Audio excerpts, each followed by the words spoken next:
అసలు మీరు కోర్టుకి వెళ్ళారా? కోర్టుకి అటెండ్ అయ్యారా? లేదు సార్, వెళ్ళలేదు సార్. ఒకరోజు కూడా వెళ్ళా? కోర్టుకి వెళ్ళలేదు. ఆయనకి ఫేవర్గా జడ్జిమెంట్ వచ్చింది, మీకు తెలుసా? ఆయనకి ఫేవర్గా జడ్జిమెంట్ వచ్చింది, మీకు తెలుసా? అదే తెలియదు సార్. అది మొన్న అడిగితే అన్నారు, పేరు మీద వచ్చేస్తుంది, మీరు రావట్లే, పోలీసులు స్టేషన్ తీసుకెళ్తారు అన్నారు. నాకు కావాల్సింది ఏంటంటే అసలు మీరు కోర్టుకి వెళ్ళారా లేదా? నేనైతే కోర్టుకి వెళ్ళలేదు సార్. అసలు ఒకరోజు కూడా వెళ్ళలేదు. వెళ్ళొద్దని ఎవరైనా చెప్పారా? లేదు, ఎవరు చెప్పలేదు. నా దగ్గర ప్రూఫ్ ఏం లేదు, ఎందుకెళ్ళి మాట్లాడుకున్నాము కానీ అన్నట్టు మేము ఆగిపోయాము. చెల్లి ఇక్కడ బాగుండలేదు కానీ ఆగిపోయాము. అయితే అతనికి 13/7/2026 అంటే ఏరే పోయిన నెల ఏడంటే పోయిన నెలలో జడ్జిమెంట్ ఇచ్చారు,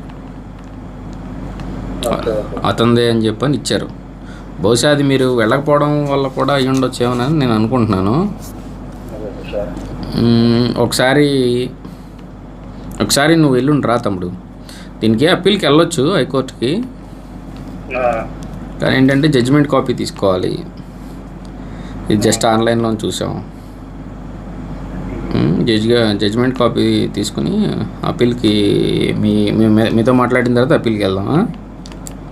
ఎల్లుండ్రండి అంటున్నా. ఎల్లుండ్రా, నువ్వు ఒక్కడవేరా? సరే, నీ దగ్గర ఏమన్నా ఉంటే కనుక సంబంధించి ఒకసారి ఉంటే పట్టుకురా, సరేనా? చేయలే, నేను ఆన్లైన్లో చూస్తే మీది ఆల్రెడీ జడ్జిమెంట్ ఇచ్చారు. కానీ ఏంటంటే అది సర్టిఫైడ్ కాపీ మనం కోర్టులో అప్లై చేసుకోవాలి. అది పరిస్థితి. సరే, ఇంకొకటి ఏంటంటే వాళ్ళు ఏమన్నా బోర్డులు ఏమన్నా స్థలంలో పెట్టినా నువ్వు గబాలు నవ్వేం తీకు వాళ్ళ మీద, అంటే తోయడం కానీ అలాంటి రౌడీజాలు అలాంటివి ఏం చేయమాకు. మళ్ళీ అది ఒక కేసు అవుతుంది మళ్ళీ. ప్రస్తుతానికి అయితే కనుక దాన్ని ఎటువంటిది టచ్ చేయకు. మనం ఒకసారి వెళ్ళి మాట్లాడిన తర్వాత చూద్దాం.